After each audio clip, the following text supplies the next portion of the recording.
Audiolibros en 15 minutos. Suscríbete al canal y explora un nuevo libro cada día. Convertirse en uno de los mejores sumilleres es un negocio loco, incluso obsesivo. Al autor, Bosquer, nunca le había gustado tanto el vino. Claro, sabía que el vino de una botella era generalmente preferible al vino de una caja. Pero más allá de eso, el vino era solo vino. Un comentario casual le cambió la vida. En un elegante restaurante de Manhattan, conoció a un sumiller que le mencionó que se estaba preparando para el concurso de mejores sumilleres del mundo. Espera un segundo, pensó Bosquer. ¿Qué tan competitivo puede ser servir vino? Seguro que solo abres la botella y la viertes, ¿verdad? Estaba intrigada. Más tarde esa noche, empezó a buscar en Google concursos de sumilleres. Y lo que vio la fascinó. El mensaje clave en este abrir y cerrar de ojos es: convertirse en uno de los mejores sumilleres es un negocio loco e incluso obsesivo. Acurrucado en la cama, Bosquer veía vídeos de concursos de sumilleres en YouTube. Contuvo la respiración mientras observaba a Veronique Rivest, la primera mujer finalista del concurso de mejor sumiller del mundo. Su tarea consistía en realizar una degustación a ciegas, identificar la uva, el año, el país y el área de producción. Rivest tomó una copa de vino blanco. Inhaló profundamente, absorbiendo los aromas. La habitación que la rodeaba estaba tensa por el silencio. Consideremos por un momento lo que realmente significa identificar un vino en una cata a ciegas. Para empezar, hay 50 países productores de vino. Solo en Francia, hay 340 áreas vinícolas definidas. También hay más de 5.000 variedades de uva. En resumen, existen alrededor de 1 millón de vinos diferentes. Y Rivest, como todos los demás candidatos, tenía exactamente 180 segundos para identificar exactamente lo que había en el vaso. El reloj pasó. Rivest olfateó. Rivest bebió un sorbo. Y luego, con confianza, anunció que el vino era de Maharashtra, India, y que era una cosecha de 2011 elaborada con uvas Chenin Blanc.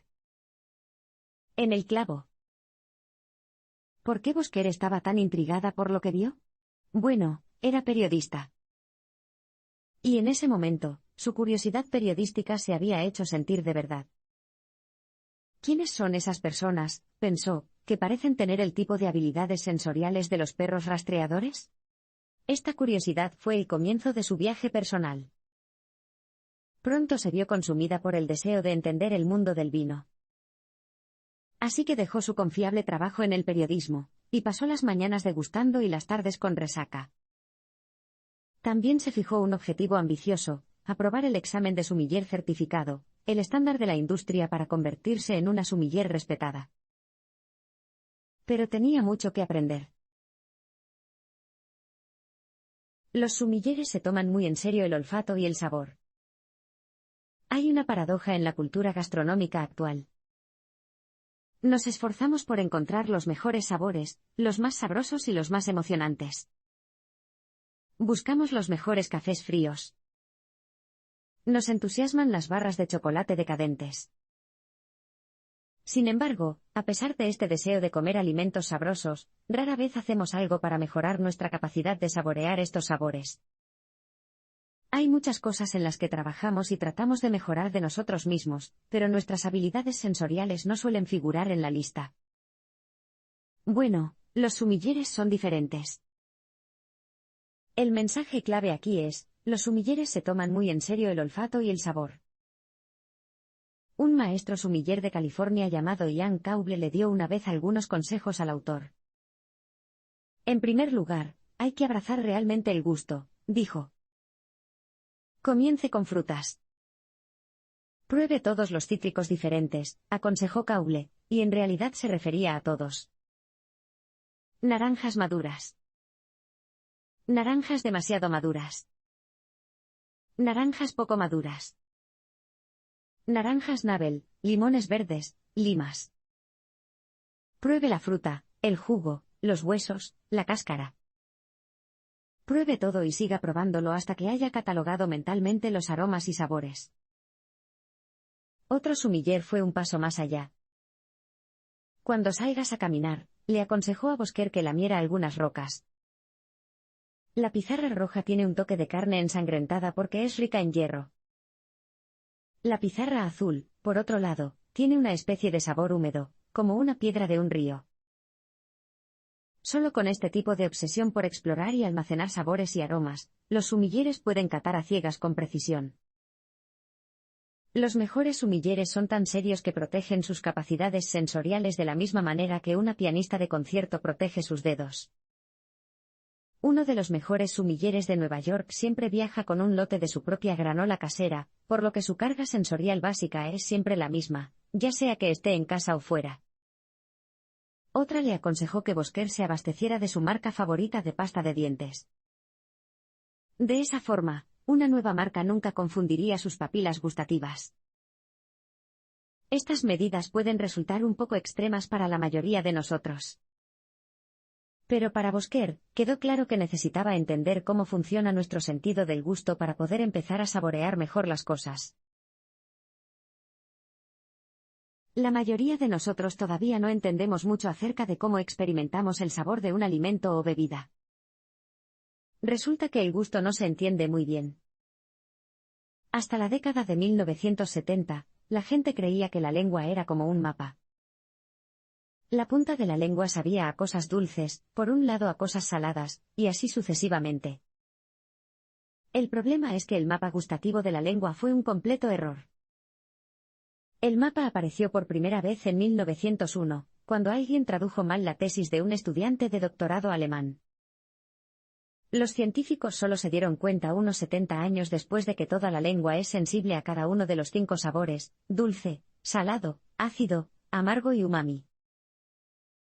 El mensaje clave aquí es: la mayoría de nosotros todavía no entendemos mucho sobre cómo experimentamos el sabor de un alimento o bebida. Volvamos a algunos conceptos básicos sobre lo que significa saborear y oler. En primer lugar, es importante hacer una distinción entre sabor, gusto y olor. El sabor es la impresión que nos formamos cuando bebemos o comemos algo. Se crea por el sabor y el olor de lo que consumimos. En realidad, cuando dices, oh, esa hamburguesa sabe bien, lo que realmente quieres decir es, esa hamburguesa sabe bien. Su impresión del sabor de la hamburguesa está tan influenciada por el olor como por el sabor. De hecho, el olfato podría tener una influencia aún mayor. La segunda cosa que hay que saber es que el olfato es un sentido poderoso. De hecho, un estudio realizado por investigadores de la Universidad de Pensilvania descubrió que los pacientes que se quejaban de perder el sentido del gusto, en la mayoría de los casos, sufrían una pérdida del poder olfativo. Si quieres ver el poder del olfato por ti mismo, toma un sorbo de café con la nariz bien cerrada. Lo que queda es principalmente amargura, y ese es el verdadero sabor del café. Para disfrutar del verdadero sabor del café, también necesitas su aroma. Entonces, si nuestro sentido del olfato es tan importante, ¿podemos mejorarlo? Absolutamente. Thomas Hummel, un profesor especializado en el olfato de Dresde, Alemania, dirigió una vez un estudio en el que participaron personas que habían perdido el olfato debido a una enfermedad. Algunos participantes siguieron un régimen de entrenamiento olfativo, en el que olieron olores como eucalipto, rosa y limón 2 veces al día durante 3 meses. Estos participantes experimentaron un aumento notable en su capacidad para oler, mientras que el grupo de control no mostró ninguna mejora. Y, como descubrió la propia autora tras oler sistemáticamente los aromas esenciales del vino, 2 veces al día, todos los días, todos tenemos la capacidad de entrenar nuestro olfato. Hay algunas formas sencillas de detectar de forma inteligente las características de un vino y algunos términos simples para describirlas. Una cosa es entender la teoría de cómo saboreamos y olemos. Pero para cualquier aspirante a sommelier, también es importante poner las cosas en práctica. Este parpadeo tiene que ver con darle sentido a lo que sucede cuando bebes una copa de vino. El mensaje clave aquí es: hay algunas formas sencillas de detectar ingeniosamente las características de un vino y algunos términos simples para describirlas. Imagina que tienes una copa de vino en la mano. Mejor aún, sírvete uno ahora, si te apetece y estás en edad de beber. Primero, míralo. Agita el vino para que cubra los lados de la copa. ¿Cómo vuelve a caer el vino por la copa? Las lágrimas lentas y espesas indican niveles altos de alcohol. Las lágrimas rápidas y finas, o el vino que vuelve a enrollarse en láminas sugieren menos alcohol. En segundo lugar, huela el vino, y no solo olfatea rápidamente. Sostenga el vaso casi paralelo al suelo. Esta posición expone más cantidad del vino al aire, lo que significa un aroma más intenso. Ahora métete la nariz y huele. No seas tímido. Olfatear bien y durante mucho tiempo desde múltiples ángulos es la mejor forma de captar todos los sabores presentes. El tercer paso es beber. Pero no se limite a tirar el vino a la basura. Gíralo alrededor de tu boca, frunce un poco los labios y luego aspira aire. El vino se sentirá como si estuviera burbujeando, y esta inyección de aire ayudará a liberar las moléculas de olor del vino. Claro, parecerás un poco tonto, pero el vino sabrá mejor. Mientras bebes, también buscas taninos. Si el vino deja la lengua y la boca un poco secas, es una señal de taninos, compuestos naturales que se producen en la producción del vino. Los verdaderos sumilleres pueden identificar una variedad de uva por el tacto del tanino. Una sensación en boca parecida a papel de lija puede apuntar a un nebbiolo joven, mientras que una sensación sedosa apunta a un vino con bajo contenido de taninos, como el Pinot Noir. El cuarto y último paso es sentir el cuerpo del vino. El cuerpo es una indicación de tacto más que de sabor. Si realmente quieres aprender a identificar los vinos de cuerpo entero, medio o ligero, intenta retener la nata, luego la leche entera y luego la leche descremada en la boca. Se sentirán de manera diferente en la boca, la crema es viscosa y con mucho cuerpo, y la leche descremada es un poco más ligera. Esto es muy similar a cómo se sienten los vinos de cuerpo completo, medio y ligero. Al agitar, oler, sorber, sentir y beber el vino con un poco más de atención, podrás disfrutar de una experiencia más rica e interesante. Para los sumilleres profesionales, el servicio es tan importante como conocer el vino. Una noche, en su apartamento de Nueva York, la autora practicó decantar el vino sobre una vela. Es una práctica habitual eliminar cualquier sedimento que se haya formado en la botella. La vela te ayuda a ver cuándo aparecen sedimentos en el cuello de la botella. Es lo básico del sommelier y, cuando se hace bien, conduce a la mejor experiencia vinícola posible. Cuando Bosquer lo probó por primera vez, provocó daños leves por incendio en un armario de la cocina. El mensaje clave aquí es, para los sumilleres profesionales, el servicio es tan importante como conocer el vino. Como Bosquer aprendió, parte de un servicio verdaderamente excelente consiste en obtener los detalles correctos. Y un sumiller debe recordar una lista exhaustiva de lo que debe y no debe hacer, especialmente si quiere alcanzar el nivel de un maestro sumiller, sirva a las mujeres antes que a los hombres, y a los invitados antes que a los anfitriones. No cojas una copa para echarle vino. Muévase alrededor de la mesa en el sentido de las agujas del reloj cuando sirva. Y hagas lo que hagas, no dejes que el vino gotee. Pero ser uno de los mejores sumilleres no se trata solo de movimientos elegantes. También se trata de hacer juicios delicados, según Victoria James, una joven sumiller del popular restaurante Marea de Manhattan. James reconoce que la mayoría de los comensales no saben realmente lo que quieren. Su trabajo es resolverlo para ellos. Por ejemplo, pregúntale a un banquero joven típico qué le gustaría beber. Con demasiada frecuencia, su descripción se basa más en cómo le gustaría ser que en el vino que quiere beber. Dirá, quiero algo rico, completo. Básicamente el vino más grande que tengas, a pesar de que en su mesa se come pescado. El trabajo de James consiste en encontrar algo que funcione perfectamente con su comida y, al mismo tiempo, afirmar el deseo del banquero de sentirse poderoso y varonil. Hacer todo esto bien vale absolutamente la pena para un restaurante. Después de todo, no hay mucho que puedas cobrar por un trozo de pescado. Pero para el vino, el cielo es el límite. Para Marea, $300 la botella es algo normal. Un verdadero PX, código industrial para personas extraordinarias o que gastan mucho, puede costar entre $500 y $1000 o más en una botella. Si te preguntas qué tan bueno puede ser realmente un vino que cuesta $1000, es una buena pregunta, una pregunta sin una respuesta clara, pero que analizaremos en un abrir y cerrar de ojos. Un buen vino es aquel que quieres seguir bebiendo.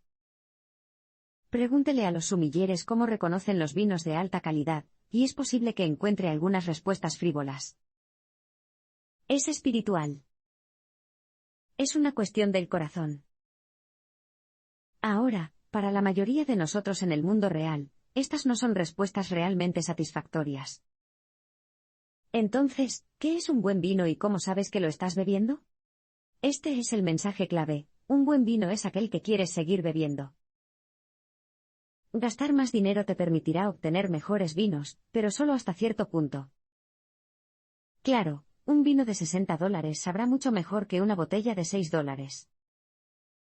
Pero pasado cierto umbral, el precio ya no se corresponde con la calidad. Esa es la opinión de Carl Storchman, un economista de la Universidad de Nueva York que dirige el Journal of Wine Economics. Según Storchman, si gastas $600 en lugar de $60, no obtendrás una botella significativamente mejor. En cambio, simplemente estás pagando por la escasez. Domaine de la Romanée Conti, un famoso productor de Borgoña, envía solo 8,000 cajas al año. Cuando compras una botella, básicamente estás comprando un objeto de colección. Una cosa que ha confundido la cuestión de qué significa realmente el vino de calidad es el aumento de los vinos elaborados y controlados. Los vinos del mercado masivo pueden incluir viñedos pequeños y bucólicos en sus etiquetas. Pero quizás una imagen de un laboratorio sería más precisa. Porque, hoy en día, casi todos los vinos baratos se manipulan artificialmente. ¿No puedes permitirte un barril de roble francés de $1000? Luego, coloca una bolsa de astillas de roble en tu tina de acero. ¿Quieres realzar los aromas de mantequilla y miel? Utilice el aditivo C3079, una levadura de diseño. O simplemente añada un poco de Mega Purple, un concentrado de jugo de uva que da un impulso a cualquier vino barato. Un productor californiano incluso admitió que casi todas las botellas que cuestan menos de $20 lo contienen. Muchos aficionados al vino sostienen que estas intervenciones científicas son en realidad manipulaciones, el equivalente vinícola a retratar con Photoshop las imperfecciones de un retrato. Pero, si conducen a un vino asequible y con mejor sabor, ¿quién puede decir que están necesariamente equivocados? Al final del día, no hay una respuesta verdadera a la pregunta de qué es lo que hace que un vino sea bueno. Pero la autora se topó con su propia respuesta una noche, cuando le preguntó al dueño de un bar de vinos qué es lo que busca en un vino. Debe estar delicioso, dijo. Un sorbo debería llevar a un segundo. De un vaso a otro vaso. A los ojos de Bosquer, parecía simple, pero cierto. Es más probable que las notas de degustación lo confundan que lo ayuden. Bosquer mejoró lentamente sus habilidades de degustación a ciegas, pero algo en todo el proceso de degustación de vinos la molestó. Un día, escuchó a los sumilleres encontrar descriptores, desde polvorientos caminos hasta cerveza rancia, manzanos en flor y fresa desecada. Francamente, eran extravagantes, incluso sin sentido, al menos para cualquier bebedor de vino normal. El mensaje clave aquí es más probable que las notas de degustación lo confundan que lo ayuden. Hay muchas pruebas que lo respaldan. En un estudio de 2007, los participantes probaron 2 vinos. También leen las notas de cata de cada vino, escritas por críticos profesionales. Los participantes, que eran bebedores de vino aficionados, tenían una tarea sencilla. Intentaron averiguar qué vino era cuál. Una era vivaz con toques de rica mineralidad. La otra estaba refinada con pizarra, mostrando una batalla entre tierra y fruta. Bueno, las conjeturas de los participantes no fueron mejores que si hubieran elegido al azar. Oscuras y sin sentido para el bebedor típico, las notas de degustación no ayudaron a diferenciar los dos vinos. Para redescubrir un enfoque más útil a la hora de describir el vino, el autor visitó a la mujer que creó estas notas de degustación en primer lugar. Anne Noble era química sensorial y profesora en California. Tras observar a una clase en la que sus alumnos intentaban, y no lograban, describir los aromas de un vino, decidió que era hora de crear algunas categorías rigurosas. Por eso, Noble creó una colección de aromas estándar. Se crearon en torno a 12 categorías claras, como picante, fragante, amaderado y terroso, y cada categoría contenía varios aromas. El sistema de clasificación de Noble, Wine Aroma Wheel, proporcionó a los bebedores, fabricantes y críticos de vino un vocabulario común y comprensible. Y lo que es más importante, era reconocible. Noble limitó The Wheel a los olores que se podían encontrar en un supermercado típico. Aquí no hay fresas desecadas ni caminos polvorientos.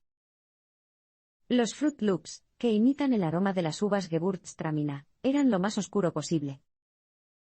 Como resultado, la rueda proporciona una guía sobre el vino que todos podemos, con un poco de entrenamiento olfativo, utilizar y reconocer. Dicho esto, en opinión del autor, todavía hay un lugar en el vino para descriptores más románticos y artísticos. Claro, puede que no sean estrictamente descriptivos, pero nada abre el apetito como escuchar a un Nebbiolo descrito como un bailarín de ballet masculino. O un Riesling alemán que es como un par de tacones de aguja increíbles. Quizás esté bien simplificar las notas de degustación y, al mismo tiempo, mantener las cosas un poco evocadoras de vez en cuando. Finalmente, Bosquer aprobó su examen de sommelier, lo que demostró que el vino se puede dominar y entender con dedicación. Un año después de iniciar su búsqueda para descubrir el vino, Bosquer se preparaba para su examen de sommelier certificado. En ese momento, probaba vinos a ciegas sola, todos los días antes del desayuno. Tenía 1000 tarjetas didácticas cargadas en su teléfono para ayudarla a estudiar. Sabía que los embotellamientos normales de Brunello di Montalcino solo se lanzan en enero del 5º año después de la cosecha. Y que Riserva Brunello salgan a la venta en el 6º año.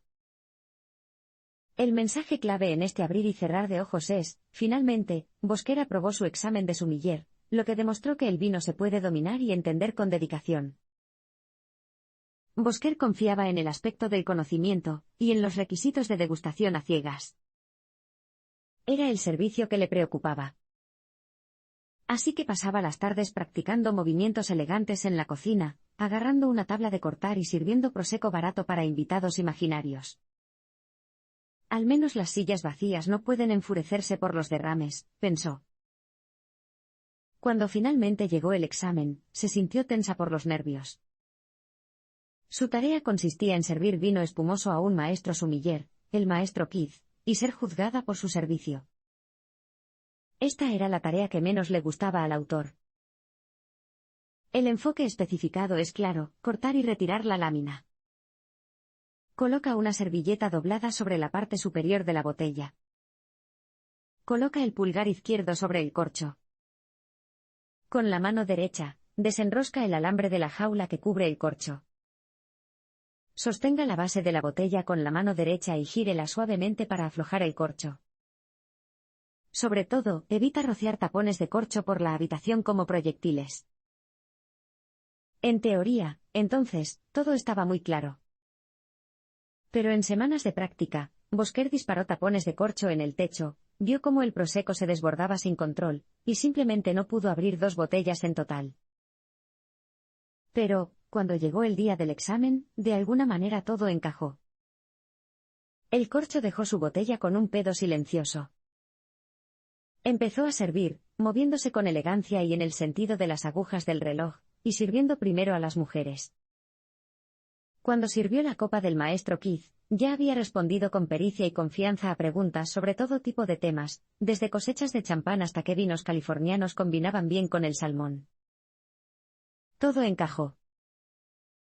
Y para su sorpresa y alegría, falleció.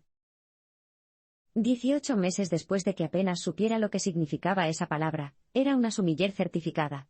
Consiguió un trabajo en Terroir, un bar de vinos de Manhattan con espíritu libre.